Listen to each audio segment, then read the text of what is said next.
Gen கோல்டா, gen போல்டா அப்படின்னு பார்க்கும்போது, ஜென் கோல்டுலாம் வேஸ்ட்டுங்க. ஜென் போல்டு தான். போல்டா எல்லாத்தையுமே சந்திக்கிறோம். போல்டா வின் பண்ணுறோம் அப்படிங்கிற மாதிரி தான் போயிட்டுருக்கு.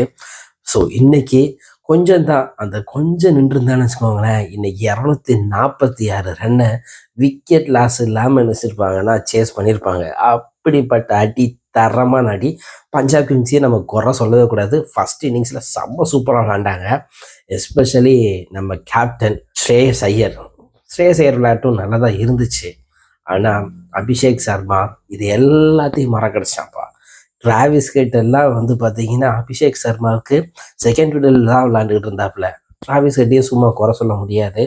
அந்த எஸ் தாக்கூர் போட்ட அந்த ஒரு பால், அது நோ பாலாக இல்லை அப்படின்னா இப்போ வந்து மேட்சே வித்தியாசமாக இருக்கும். பட் இன்னைக்கு நடந்த 2 மேட்சுமே தரமான மேட்ச் அப்படின்னு சொல்ல முடியும். ஆரஞ்சு ஆர்மிக்கு செம்மையான ஒரு ட்ரீட் கொடுத்தாப்புல அபிஷேக் சர்மா. வாழ்த்துக்கள்.